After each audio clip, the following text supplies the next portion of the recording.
ये आकाशवाणी है। कोविड-19 विशेष कार्यक्रम के अंतर्गत प्रस्तुत है कोरोना वायरस संक्रमण की वर्तमान स्थिति पर चर्चा, जिसे प्रस्तुत कर रहे हैं आकाशवाणी संवाददाता नवीन सक्सेना। इस कार्यक्रम में आमंत्रित स्वास्थ्य विशेषज्ञ हैं लेडी हार्डिंग मेडिकल कॉलेज के डॉक्टर राजेंद्र कुमार धमीजा। नमस्कार। कोरोना जागरूकता श्रृंखला के आज के इस अंक में, आज के इस कार्यक्रम में हमारे सभी सुनने वालों का बहुत बहुत स्वागत है। कोरोना की जो लहर है वो धीरे धीरे कम हो रही है, वैक्सीनेशन ज्यादा हो रहा है, लोग अब उतने ज्यादा संक्रमित नहीं हैं। हालांकि मामले और केसेस अभी भी आ रहे हैं, लेकिन इसका अर्थ ये कतई नहीं है कि हम कोरोना का जो एप्रोप्रिएट बिहेवियर है, कोरोना से बचने के जो तरीके हैं, उनको हम भूल जाएं और एहतियात न बरतें, क्योंकि अभी भी देश के बाहर विदेशों में देखा जा रहा है कि कोरोना के कुछ मामले जो हैं वो बढ़ रहे हैं। हालांकि भारत के अंदर वैक्सीनेशन की दर बहुत तेज है। आज भी लाखों लोगों को वैक्सीन लगाया गया है और शायद इसी के चलते हमने कोरोना पर कहीं हद तक काबू पा लिया है। लेकिन कोरोना और उसके बाद होने वाली जो अन्य बीमारियां हैं, जो अन्य मुश्किलें हैं, उनके बारे में हम लगातार चर्चा करते आ रहे हैं और आज भी हम चर्चा करेंगे, आपके सवाल लेंगे, आपकी जिज्ञासाओं को शांत करेंगे। हमारे साथ आज हैं डॉक्टर धमीजा। डॉक्टर धमीजा, स्वागत है आपका आज के इस कार्यक्रम में। नमस्कार, धन्यवाद। डॉक्टर धमीजा, बात अब तीसरी लहर से आज के इस कार्यक्रम की हम शुरू करते हैं, क्योंकि पिछले 1-1.5 साल से, लगभग 2 साल से हम लगातार अपने सुनने वालों को, देश के नागरिकों को, अपने श्रोताओं को हर माध्यम से, उसमें आकाशवाणी भी जुड़ा हुआ है, लगातार कोरोना से बचने के तरीके बता रखे हैं। लेकिन अभी भी कहीं ना कहीं एक बार फिर एक सुगबुगाहट सी हो रही है। अलग अलग मॉडल तैयार हो रहे हैं। कुछ कह रहे हैं कि तीसरी वेव नहीं आएगी, कुछ लोग कहते हैं कि तीसरी वेव आएगी। अगर आती है तो हमें क्या करना है, और नहीं आती है तो इसका क्या कारण है कि हम तीसरी वेव की ओर नहीं बढ़ रहे? धन्यवाद जी, नवीन जी। और ये बहुत महत्वपूर्ण क्वेश्चन है और इसका अभी तक कोई भी आंसर ब्लैक एंड व्हाइट में नहीं है। लेकिन अगर हम बात करें कोविड की सेकेंड वेव की, तो जैसे आपको मालूम है कि ये फरवरी में शुरू हुई थी और पीक जो है 9 मई को ऑलमोस्ट हुई थी, और उसके बाद से कोरोना के केसेस आने वापस धीरे धीरे कम हुए और फिर एकदम तेजी से कम हुए। देखा जाए तो अभी भी हम पूरी तरह सेकेंड वेव से या दूसरी लहर से वापस नहीं उभरे हैं। अभी भी हमारे 40,000 के आसपास केसेस आ रहे हैं। बेशक ये सिर्फ जो साउथ इंडिया में केरला और कुछ नॉर्थ ईस्ट स्टेट्स की वजह से हो। 58% यानी कि 58 से 60% केसेस जो हैं इन्हीं 2-3 स्टेट से आ रहे हैं। पिछले कुछ दिनों में ये देखा गया है, जैसे कि केरला में अभी 30,000 के आसपास केसेस आ रहे हैं। इसके अलावा महाराष्ट्र में भी केसेस हैं और उसके अलावा आंध्र प्रदेश, तमिलनाडु, कर्नाटक, तेलंगाना आदि में भी केसेज आ रहे हैं। तो इससे ये लगता है कि अभी हम पूरी तरीके से बाहर नहीं आए हैं। अभी भी हमें उतनी ही सावधानी रखने की जरूरत है। हालांकि हमारी वैक्सीनेशन ड्राइव जो है बहुत अच्छे से जो है आगे बढ़ रही है, बहुत तेजी से बढ़ रही है। अभी आपने लाखों केसेज, लाखों वैक्सीनेशन की बात की एक ही दिन में, तो मैं आपके श्रोताओं को बता दूं कि आज का दिन बहुत ही ऐतिहासिक दिन है। आज अभी तक हमने तकरीबन 98 लाख वैक्सीनेशन लगा चुके हैं और आज हो सकता है कि हम ये मैजिक आंकड़ा जो है 1 करोड़ का भी पार कर पाए। तो 93 से 98 लाख वैक्सीनेशन एक ही दिन में करना बहुत ही एक उपलब्धि है हमारे देश में, और इन सब जो उपलब्धियों की जो श्रेय सरकार को भी जाता है और आप सब लोगों को भी जाता है। आप पिछले 1.5 वर्ष से आकाशवाणी में हर रोज ये कार्यक्रम करते हैं 9:30 बजे, और हमें भी ये सौभाग्य है कि हम भी इसी प्रोग्राम से जुड़े हुए हैं पिछले 18 महीने से। तो ये सब लोगों का जो है सामूहिक प्रयास है कि हम आज इस तय पर पहुंचे हैं कि तकरीबन जो है हम 1 करोड़ वैक्सीनेशन एक ही दिन में लगा पाए हैं। तो लेकिन हमें ये ध्यान रखना है कि पिछले कुछ दिनों में, पिछले कुछ हफ्तों में मैं कहूं तो थोड़ा सा हमें इंक्रीज देखने को मिला है। जैसे कि अगर नंबर्स की बात करें तो हम 24 इन्फेक्शन पर मिलियन तक लेकर आए थे कुछ हफ्ते पहले, जो बढ़कर 25.3 जो है 25.3 जो है पर मिलियन जो केसेज हुए हैं। चाहे वो 5% इंक्रीज ही क्यों ना हो, लेकिन ये एक ट्रेंड जरूर है कि अभी हम सेकेंड वेव से बाहर नहीं निकले हैं।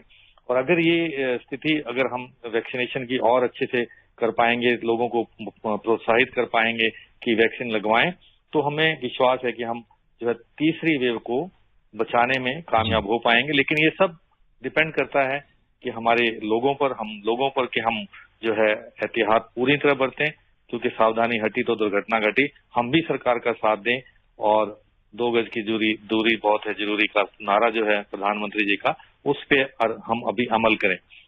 जी डॉक्टर धमीजा, जिन राज्यों में, जिन शहरों में, जिन इलाकों में कोविड के केसेस मामला कम हो गए हैं, वहां पे लोग शायद ये समझ बैठे हैं कि शायद अब कोरोना की और कोई लहर या दोबारा से कोरोना उतना ज्यादा संक्रमित स्थिति में नहीं आएगा। ऐसे में देखा गया है कि मास्क का जो है प्रयोग लोगों ने कम शुरू कर दिया है, या यूं कहें कि सिर्फ चालान नहीं कटे इसलिए मास्क लगा रहे हैं। कार्यालयों में, ऑफिस में भी देखा जा रहा है।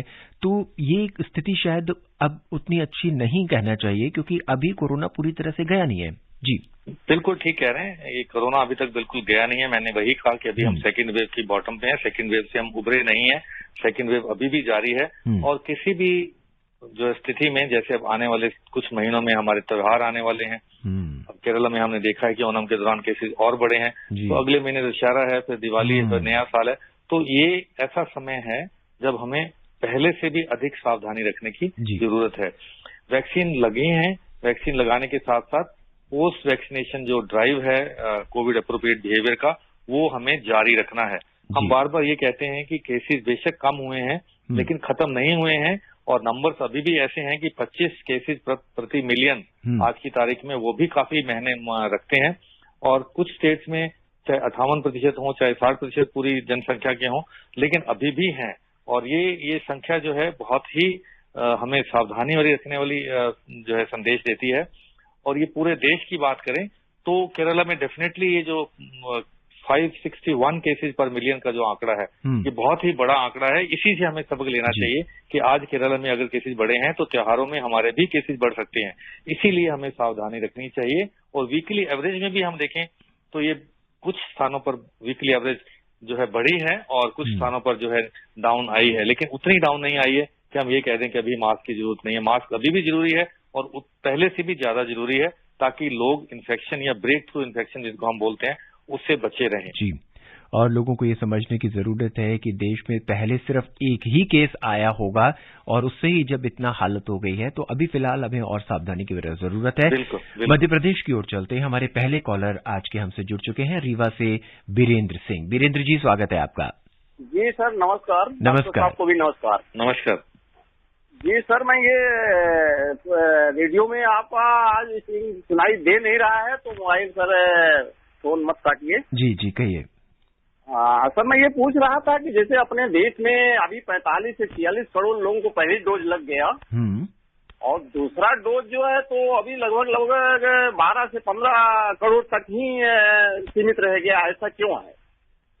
जी डॉक्टर ये कहना चाहते हैं कि हम इनकी जानकारी के लिए बता दें, जैसा कि आपने कार्यक्रम के शुरू में बताया था, आज लगभग हम प्रतिदिन 1 करोड़ का आंकड़ा टच कर रहे हैं।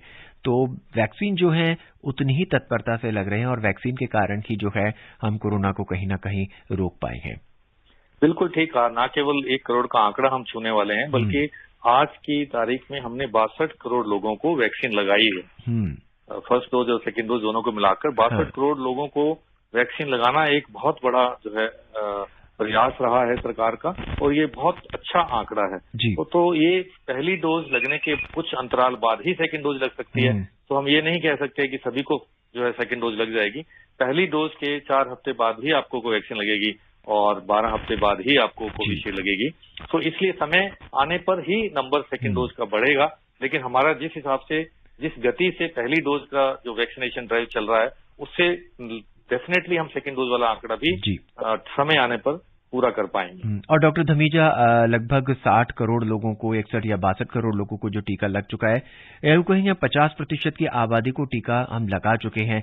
ऐसे में अब हम क्या हर्ड इम्यूनिटी की तरफ बढ़ना शुरू हो चुके हैं क्या?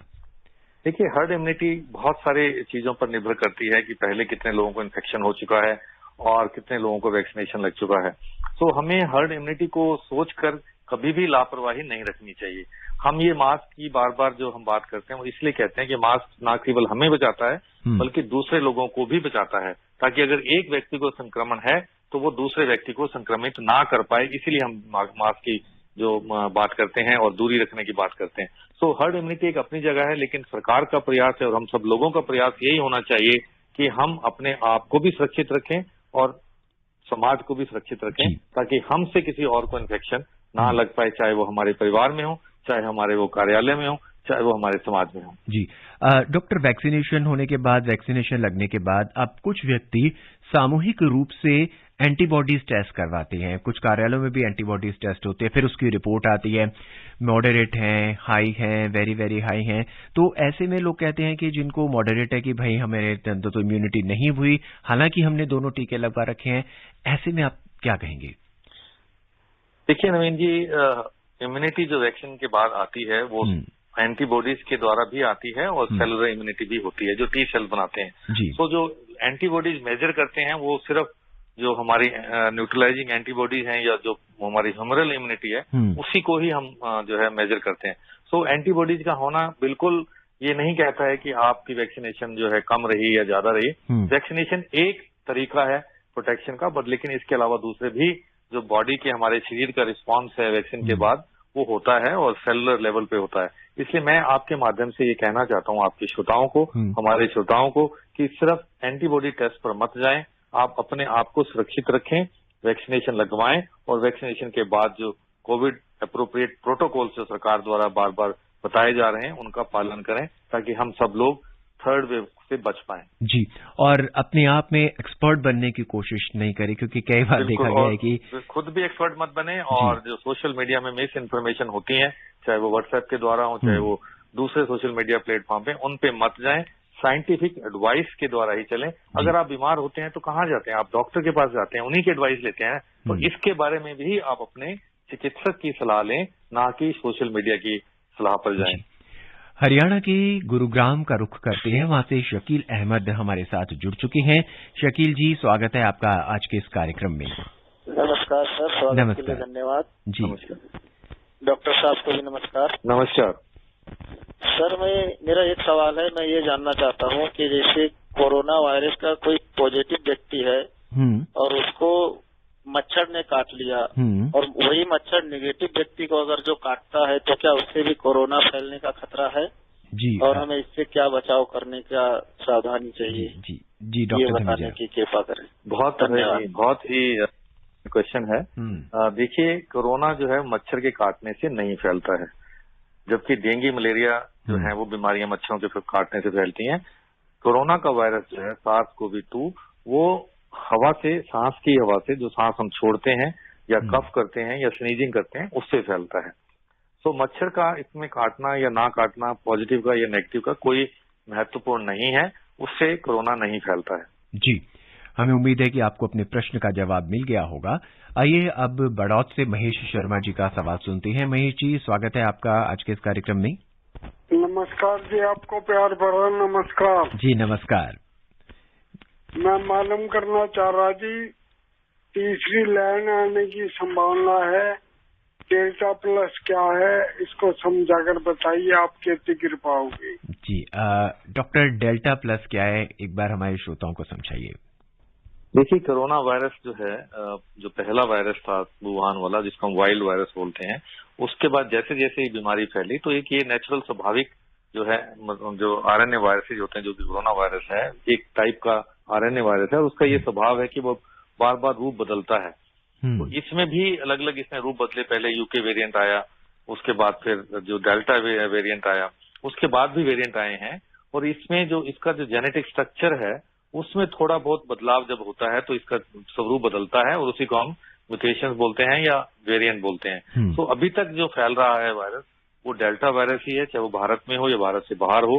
तकरीबन 90% जो है वो इसी का फैलाव है। इसी के अंदर ये एक और बहरूपिया वायरस देखा गया जिसका थोड़ा सा वेरिएंट है डेल्टा प्लस, लेकिन अभी तक जो फैला है वो भारत में या बाहर डेल्टा ही मेन वायरस है। डेल्टा प्लस के बहुत ही माइनर केसेज शुरू में देखने को मिले, लेकिन अभी तक जो है उसका इतना प्रभाव नहीं देखने को मिला है। और ये पता लगता है जीनोमिक सर्वेलेंस से, यानी कि जो केसेज पॉजिटिव आते हैं उन्हीं में से जेनेटिक मटेरियल उस वायरस का देखा जाता है कि क्या ये नया वायरस तो नहीं है, और वो अभी तक प्रयास जारी है। अभी तक के जीनोमिक सर्वेलेंस में ये नहीं आया है कि केरला में हो या कहीं और हो वो डेल्टा प्लस है। अभी तक ये देखा गया है कि डेल्टा वायरस ही जो इस समय जो प्रचलित है, फैला हुआ है, और उसी की वजह से ये केसेज नए आ रहे हैं। हमारे अगले लिसनर, अगले श्रोता है मोहम्मद यामीन। मोहम्मद यामीन जी, स्वागत है आपका। सर नमस्कार जी। नमस्कार।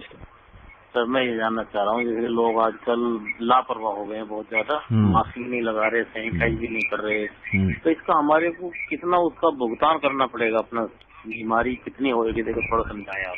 जी डॉक्टर धमीजा, ये एक सोशल सवाल है, सामाजिक सवाल भी है कि लोग मास्क नहीं लगा रखे हैं, सैनिटाइजर का उतना उपयोग नहीं कर रहे या हाथ नहीं धो रखे हैं, तो उससे अपने साथ साथ वो बाकी लोगों को भी खतरा पैदा कर रहे हैं। बिल्कुल कर रहे हैं, और ये कंप्लेसेंट जो बिहेवियर है, हमें अपने बिहेवियर को बदलना है, हमें अपने आचरण को बदलना है। हमें इतनी सावधानी जरूर रखनी है कि हम जब भी बाहर निकलें, अगर जरूरी नहीं है तो बाहर मत निकलें, लेकिन जब भी निकलें तो मास्क जरूर लगाएं और मास्क अच्छे से लगाएं। मास्क लगाने के साथ ये भी जरूरी है कि मास्क प्रॉपरली लगाया जाए और सोशल डिस्टेंसिंग रखी जाए। ये हमारे लिए और हमारे समाज के लिए बहुत जरूरी है, और तीसरी वेव से बचने के लिए भी बहुत जरूरी है। हमें अपना कर्तव्य निभाना है, हमें अपनी जन भागीदारी निभानी है, ताकि सरकार जो अपना काम कर रही है हमें उसमें अपना सहयोग कर सकें और सरकार के प्रयासों को हम आगे बढ़ाएं, ताकि हम कोरोना वायरस पर विजय पा सकें। जी डॉक्टर, अब अपने कार्यक्रम का जो रुख करते हैं पोस्ट कोविड कॉम्प्लिकेशन की तरफ थोड़ा सा करते हैं। कोरोना को कम हुए भी काफी वक्त बीत चुका है, और जो कोरोना से मरीज पीड़ित हुए थे उनको भी एक लंबा वक्त हो चुका है ठीक होने के बाद भी। फिर भी कहीं ना कहीं देखा गया है कि किसी न किसी वजह से वो पीड़ित रह रहे हैं। जैसे शुगर नहीं थी, लोगों को शुगर हो गई है, या किसी और तरह के कॉम्प्लिकेशंस हो गए। सबसे पहले बात शुगर की करते हैं कि जिन लोगों को कोविड के दौरान शुगर, मधुमेह की बीमारी हुई है, अब वो क्या परसिस्टेंट बनी रहेगी या ठीक हो जाएगी? देखिए, कोविड जो है, कोविड-19 बीमारी जिसका नाम दिया गया है, अभी तक हम उस बारे में इवॉल्विंग स्टेज में है, हम उसके बारे में जान रहे हैं।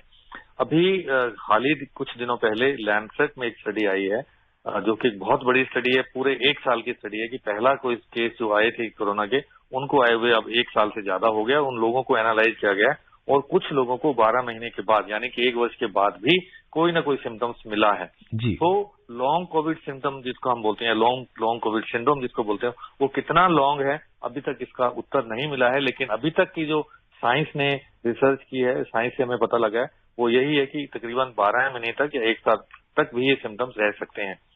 और वो सिम्टम्स बड़े कॉमन है, लिथार्जी जैसे कि थकावटपन है, चिड़चिड़ापन है, एंग्जाइटी है, डिप्रेशन है, सांस लेने में दिक्कत है, ये सब सिम्टम्स जो हैं, या नसों में कमजोरी है, या ताकत नहीं है, और सुनपनापन है, या माइंड फॉगिंग या ब्रेन फॉगिंग जिसको हम बोलते हैं कि आपका कंसंट्रेशन नहीं बन पा रहा है, आप किसी भी विषय पर अपने आप को फोकस नहीं कर पा रहे हैं, ये सब चीजें देखने को मिल रही हैं और ये लंबे समय तक मिल रही हैं। इसमें जो सूंघने की शक्ति है या तेज की शक्ति है, वो भी कुछ लोगों में लंबे समय तक जो है रही है, तो क्षीण रही है या कम रही है, और वो वापस आने में टाइम लग रहा है। जी। जहां तक आपने शुगर की बात की है, ये बहुत इंपॉर्टेंट क्वेश्चन है कि देखा गया है कि जो लोग प्री डायबिटिक हैं, जिनका बॉर्डर लाइन शुगर रहता था पहले, उन लोगों को अगर कोविड हुआ है तो उनका शुगर जो है अपरेंट हो गया है, या हो गया है, अब पूरी तरह से डायबिटिक रेंज में आ गया है। कुछ लोगों को कोविड की वजह से शुगर रेंज में आया है, कुछ लोगों को स्टीरॉयड देने की वजह से भी शुगर बढ़ा है। तो जो स्टीरॉयड की वजह से शुगर बढ़ा है, वो शायद वापिसी की तरफ जो है बैक टू नॉर्मल हो सकता है या हो गया है। लेकिन जिन लोगों को कोविड की वजह से शुगर हुआ है, क्योंकि वो प्री डायबिटिक थे, तो उनकी मॉनिटरिंग होना बहुत जरूरी है, उनके लिए रेगुलर चेकअप होना जरूरी है। और अगर शुगर परसिस्टेंटली हाई है तो उनको अपने चिकित्सक की सलाह से इलाज लेना चाहिए शुगर का, क्योंकि शुगर का इलाज कंट्रोल करना बहुत जरूरी है लॉन्ग टर्म आपकी हेल्थ के लिए। जी, इसमें हम अपनी चर्चा जारी रखेंगे। इस बीच हरियाणा के सिरसा से फत्तू राम जी हमसे जुड़ चुके हैं। आपका बहुत बहुत स्वागत है आज के इस कार्यक्रम में। नमस्कार सर। नमस्कार, क्या जानना चाहते हैं आप? सर जी, मैं जानना चाहता हूँ, देखिए मुझे थोड़ी नजर शिकायत है सर। जी, क्या है? नजला। अच्छा जी। तो सर जी, ये जो कोरोना वाला टीका लग रहा है सर, ये नजरे, हाँ, क्या इसके लाभ है सर जी? जी डॉक्टर, इनको नजला है, तो कोरोना का जो है वो भी लगभग इससे मिलता जुलता ही सिम्टम्स हैं, तो ये जानना चाहते हैं कि इनको क्या टेस्ट कराने चाहिए क्या? ये बिल्कुल अच्छा सवाल है, और बहुत कॉमनली देखा गया है कि लोगों को कॉमन कोल्ड और कोरोना में अंतर पता नहीं होता, और ये पता होना चाहिए। जो कॉमन कोल्ड है, जो नजला जुकाम ये बता रहे हैं, अगर वो किसी के कॉन्टेक्ट में आने के बाद हुआ है, अगर कोविड पेशेंट के कॉन्टेक्ट में आप आए हैं, आपको एक्सपोजर हुआ है, तब अगर आपको नजला, खांसी, बुखार है, तब आपको टेस्ट करा लेना चाहिए, ताकि आप दूसरों को स्प्रेड ना कर पाएं और अपनी सेहत का भी ख्याल कर सकें, मॉनिटर कर सकें। मोटा मोटा यही फर्क है कि अगर आपको सिंपल कोल्ड, कॉमन कोल्ड है तो आपको बुखार यूजुअली नहीं होता है या बाद में होता है और छींकें ज्यादा आती हैं। अगर आपको कोविड है तो बुखार होता है, उसके साथ गले में दर्द या गले में खराश या सूखी खांसी और सांस लेने में दिक्कत हो सकती है और सूंघने की शक्ति और टेस्ट भी जा सकता है। तो ये अंतर करना बहुत जरूरी है। अगर सिंपल कॉमन कोल्ड भी होता है सब लोगों को, अगर आप किसी के कॉन्टेक्ट में नहीं आए हैं जो कोविड पॉजिटिव है और आप घर पर ही हैं और आपको सिंपली नजला है तो आपको चिंता करने की आवश्यकता नहीं है। लेकिन अगर आपको फीवर है और अगर आप किसी कॉन्टेक्ट में आए हैं और ये 3-4 दिन हो गए हैं, फीवर डाउन नहीं हो रहा है, तब आपको टेस्ट जरूर कराना चाहिए ताकि अगर आप पॉजिटिव हैं तो आप दूसरों को स्प्रेड ना कर पाएं और खुद को भी आप अपना मॉनिटर कर पाएं। जी, हमारे अगले श्रोता हैं उत्तर प्रदेश के रायबरेली से रामशंकर बाजपेयी। रामशंकर जी, क्या जानना चाहते हैं आप? नमस्कार सर। नमस्कार। ये मैं पूछना चाहता था कि जैसे तीसरे कोरोना के लहर की अब मतलब ज्यादातर जो है ये हो रहा है, हाँ। तो क्या शराब कोरोना के लिए घातक है या नहीं? जी, डॉक्टर साहब ये जानना चाहते हैं कि मद्यपान जो है कोरोना के लिए कितना घातक है? देखिए, मदिरापान तो वैसे भी नहीं करना चाहिए और स्वास्थ्य के लिए हानिकारक है। सभी लोग कहते हैं कि मदिरापान नहीं करना चाहिए, धूम्रपान नहीं करना चाहिए और जो लोग धूम्रपान करते हैं उनमें देखा गया है कि कोविड की जो सिवियरिटी है वो घातक है, वो ज्यादा हो सकती है। इसलिए इन चीजों से बचना चाहिए। ओवरऑल ये सेहत के लिए अच्छे नहीं है और मैं आपके माध्यम से अपने श्रोताओं को ये बताना चाहता हूँ कि मदिरापान जो है सेहत के लिए हानिकारक है, कृपया इससे बचें। और कोविड अपने आप ही जो है, अगर आप नहीं करेंगे मदिरापान तो आप कोई क्वेश्चन भी नहीं उठाएंगे क्या ये अच्छा है या नहीं है। जी, हमारे अगले श्रोता हैं दिल्ली के गांधीनगर से धर्मवीर। धर्मवीर जी, स्वागत है आपका। हेलो, शायद धर्मवीर जी से संपर्क नहीं हो पा रहा है। हेलो नमस्कार। हाँ, नमस्कार धर्मवीर जी, कहिए। नमस्कार, मैं धर्मवीर गांधीनगर दिल्ली से बोल रहा हूँ। डॉक्टर साहब नमस्कार। नमस्कार। जैसे कि एम्स के डायरेक्टर साहब ने बताया कि तीसरी लहर आएगी नहीं और आएगी तो कोई इतना नुकसान नहीं करेगी, इसमें हमारे को काफी कॉन्फिडेंस मिला और आपके कार्यक्रम से हमें काफी कॉन्फिडेंस मिलता है डॉक्टर साहब। जी, शुक्रिया। और जैसे कि हम देखते हैं कि आजकल सरकार को ही देखना पड़ेगा, सख्ती जो सरकार को ही करनी पड़ेगी। जैसे कि मैं देख पा रहा हूँ हमारे आसपास कई दुकानदार हैं ऐसे क्या करते हैं, वो बैठे अपना बीड़ी पी रहे हैं, कोई मास्क नहीं है मुंह के ऊपर। सरकार की तरफ से इसके ऊपर थोड़ा सा सख्ती करके देखा जाए कि ऐसे लोग जो बीड़ी, सिगरेट, पान की दुकान, गुटखे की दुकान के आस खाते हैं, मुझे थूकते हैं, तो उनके ऊपर थोड़ी सख्ती करके जरा सरकार को इस तरफ गौर करना चाहिए। जी, धन्यवाद। धर्मवीर जी का सवाल आपने सुन ही लिया डॉक्टर। ये एक हाँ जी कहिए। मैं बताता हूँ इनको। देखिए, सरकार अपना काम कर रही है और हमें बड़ी खुशी है कि देखा आपने आज वैक्सीनेशन का आंकड़ा जो है हिस्टोरिकल, ऐतिहासिक डे बनने वाला है। लेकिन हम सब लोगों का भी कर्तव्य है, हम सब अपनी सामाजिक जिम्मेवारी से नहीं बच सकते हैं। अगर आपने किसी को देखा है ऐसे करते हुए तो आपका भी कर्तव्य है कि आप उन लोगों को रोकें और उनको बताएं कि उनके हित में ही ये है कि हम कोरोना से बचें और ये सब चीजें ना करें। सामाजिक दूरी बनाकर रखें और मास्क जरूर पहने और सैनिटाइज रखें, हाथ हो या रेस्पिरेटरी हाइजीन हो। तो बड़ा इंपॉर्टेंट है हम सब लोगों को अवेयरनेस लाना, हम सब लोगों का अपना कर्तव्य समझना, अपनी जिम्मेवारी समझना, तभी हम कोरोना पे विजय कर पाएंगे। केवल एक जो वर्ग है, चाहे वो सरकार हो, चाहे वो डॉक्टर्स हो, चाहे वो रिसर्चर्स हो, चाहे वो साइंटिस्ट हो, एक व्यक्ति जो है या एक वर्ग जो है या एक श्रेणी के लोग इस पर विजय नहीं कर पाएंगे। ये टीम वर्क है, ये सामूहिक जो है हमारा प्रयास है, तभी हम कोरोना पर विजय कर पाएंगे। मैं आपके माध्यम से इन महानुभाव को बताना चाहता हूं कि आप भी अपना कर्तव्य समझें, उन लोगों को कोशिश करें समझाने की, अगर आप कर सकते हैं, कि ये उनके हित में नहीं है और ये उनके इन लापरवाहियों से दूसरे लोगों को भी वो रिस्क पर डाल रहे हैं। यानी कोरोना की तीसरी लहर से बचना है तो एक दूसरे को समझाते हुए चलना होगा। बिल्कुल, और एक दूसरे को बचाते हुए और बचते हुए चलना होगा। बहरहाल हम चलते हैं सीधा छत्तीसगढ़ और जुड़ जाते हैं इंद्रभान सिंह जी के साथ। इंद्रभान सिंह जी, स्वागत है आपका। नमस्कार सर, मैं चिरबेरी कुरासा कॉलेज जिला कोरिया छत्तीसगढ़ से इंद्रभान सिंह बोल रहा हूँ। जी कहिए। प्रश्न ये सर, भारत में कोवैक्सीन, कोविशील्ड और स्पुतनिक, ये तीनों वैक्सीन डबल डोज वाली है और लोगों को क्या 2 डोज लेना पड़ेगा? जी डॉक्टर, क्या इन दोनों वैक्सीन की दोनों डोजेज लेनी पड़ेगी? क्या एक डोज से काम नहीं चल सकता? इनका प्रश्न ये है। बिल्कुल लेनी पड़ेगी। अभी तक जो वैक्सीन हमारे यहाँ पे अप्रूव्ड हैं, उन सभी वैक्सीन की 2 डोज लेनी जरूरी है और दोनों डोजेज के भी 2 हफ्ते बाद हमारे को प्रोटेक्शन मिलती है। तो इसलिए इम्पोर्टेंट है कि अगर वैक्सीनेशन बहुत इम्पोर्टेंट है, केवल ये 1 डोज की बात नहीं करें। वैक्सीनेशन जो अब तक अप्रूव्ड है वो 2 डोजेज वाली हैं और दोनों डोजेज लेना ही आवश्यक है। और अपने आप को बचाने के लिए। जी, बुंदेलखंड से विनोद कुशवाहा जी का सवाल सुनते हैं। विनोद कुशवाहा जी, स्वागत है आपका। हेलो, शायद विनोद कुशवाहा जी से संपर्क नहीं हो पा रहा है, हम इससे बाद में बात करेंगे। डॉक्टर, हम वापस अपने प्रश्न का रुख करते हैं, पोस्ट कोविड की बात करते हैं। पोस्ट कोविड कॉम्प्लिकेशंस अगर किसी को होता है तो जब वो अस्पताल जाता है तो उन्हें किससे बात करनी होगी? क्या वहां पे कोविड केयर सेंटर में जाना होगा या फिर पर्टिकुलर डॉक्टर के पास जाना होगा जो तकलीफ हमें हो रही है?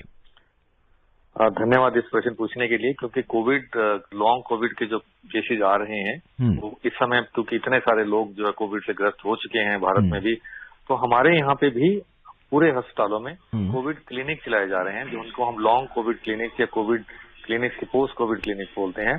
डेडिकेटेड क्लिनिक्स हैं, वो इन्हीं लोगों के लिए हैं जिनको कोविड होने के बाद तकलीफ अभी जारी है या कुछ उनको सिम्टम्स आ रहे हैं। तो किसी भी नजदीक के हॉस्पिटल में ये जाएंगे या किसी बड़े हॉस्पिटल में जाएंगे तो पोस्ट कोविड क्लिनिक जो है वहां पता करेंगे और वहां उनको बताया जाएगा। डेडिकेटेड डॉक्टर्स बैठते हैं और वो उनकी जांच करते हैं और उनको अपनी मशवरा देते हैं। तो तकरीबन बड़े हॉस्पिटल्स में, मेरे भी लेडी हार्डिंग हॉस्पिटल में जहां मैं काम करता हूं, वहां पे भी लॉन्ग कोविड या कोविड जो पोस्ट कोविड क्लिनिक चलता है, उसमें सभी लोग आते हैं कोविड वाले जिनको कोविड हो चुका है और अपना इलाज कराते हैं। जी, हमारे अगले श्रोता है दिल्ली से रमेश कुमार, उनका प्रश्न सुनते हैं। रमेश जी, स्वागत है आपका।